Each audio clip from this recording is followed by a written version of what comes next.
Jadi bahwa di dalam Al-Quran itu terdapat dua bentuk hubungan seksual yang diizinkan.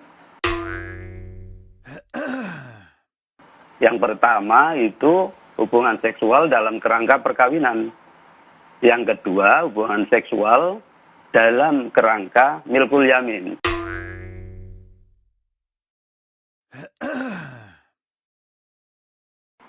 Jadi mudahnya begini, seorang laki-laki dapat berhubungan seksual dengan istri-istrinya, di sisi lain dapat berhubungan seksual dengan milkul yamin.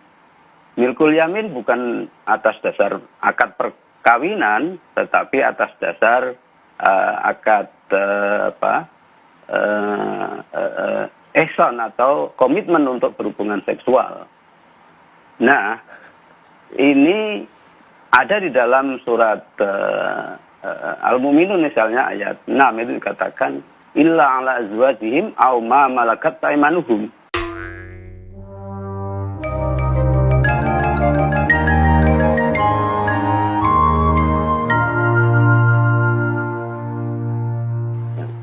Jadi diizinkan melakukan hubungan seksual dengan istri atau dengan milkul yamin. Siapa milkul yamin? Ya adalah partner seksual selain istri, gitu.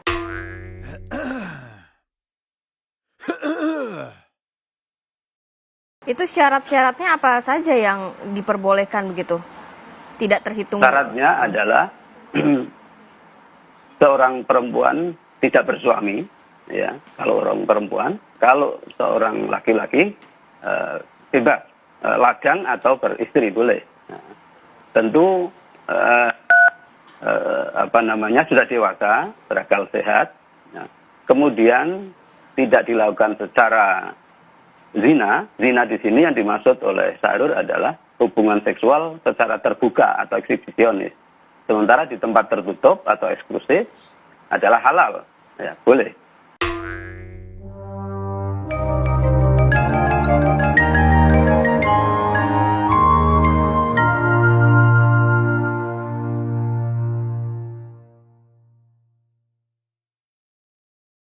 Yang kedua, tidak dilakukan secara homo.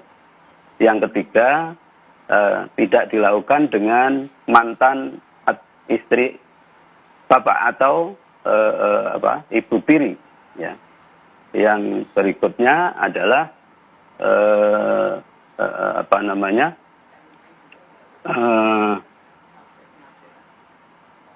hubungan darah.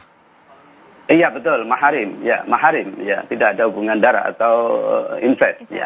Baik, ya, Pak ya. Abdul Aziz. Ya, di luar itu boleh. Pak Abdul Aziz, Anda menyatakan hanya berlandaskan komitmen, suka sama suka, tanpa ada landasan agama. Iya betul, suka sama suka, tidak ada landasan agama.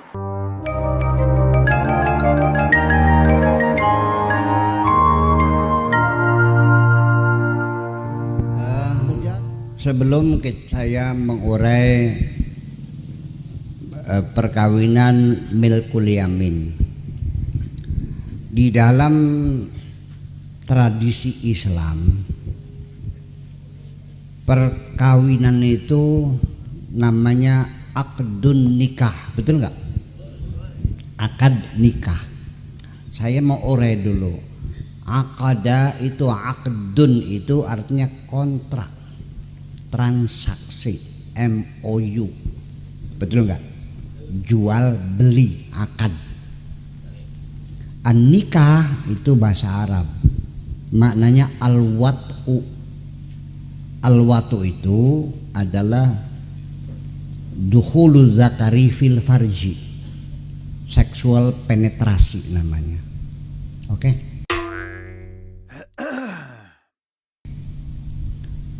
Kata itu saja saya sudah tidak berkenan secara hati nurani. Masa kita hidup ingin mencari seorang teman sejati seumur hidup, ingin berbagi kebahagiaan dengan kontrak sanggama, betul nggak? Kemudian lagi ini pernikahan kita bongkar semuanya biar tahu semuanya.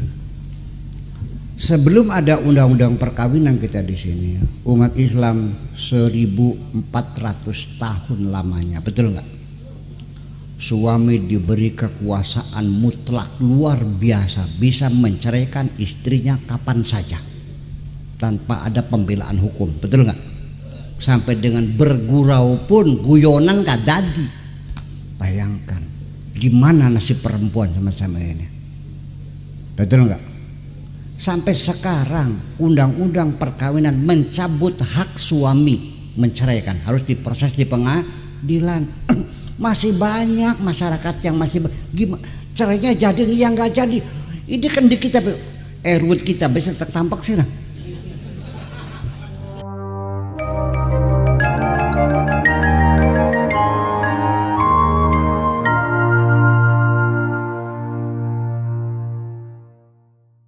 Dulu Islam membolehkan kawin anak-anak dikawinkan sah.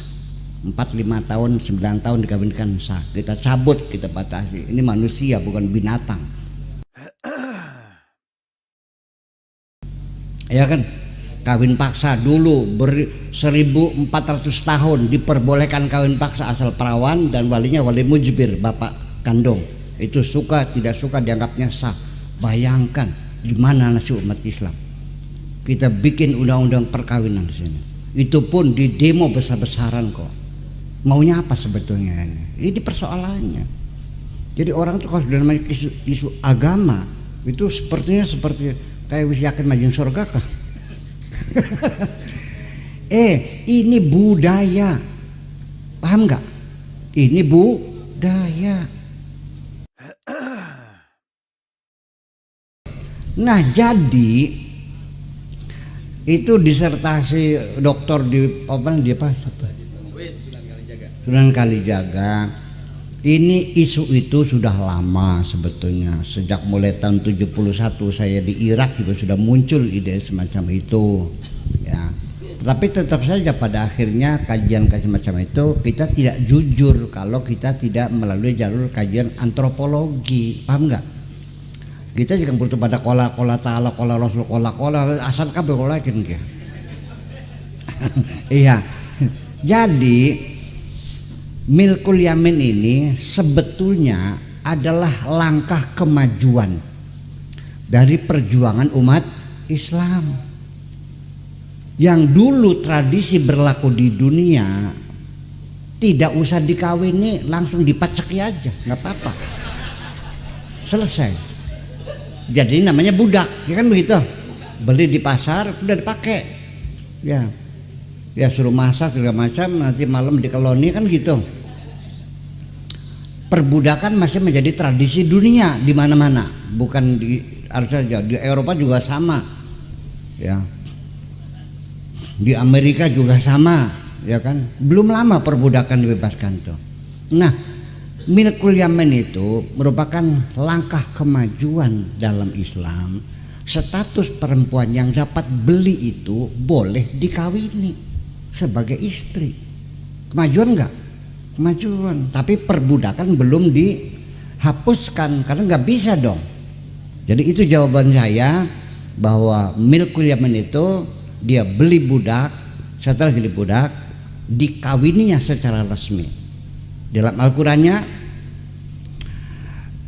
wa in khiftum alla ta'dilu fawahidatan wa in khiftum alla ta'dilu lah wa in khiftum alla tuqsitu fil yatama fankihu ma taba lakum minan nisa'i masna wa thulatha wa ruba'a wa in khiftum alla ta'dilu fawahidatan. Kalau kamu tidak kira-kira tidak bisa berbuat adil dengan istri-istri itu, maka sebaiknya satu saja.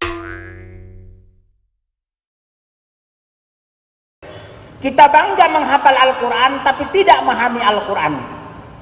Senang mengulang berbahasa Arab tapi tidak mengerti bahasa Arab. Suka membaca Al-Quran tapi tidak memahami maknanya. Akhirnya apa?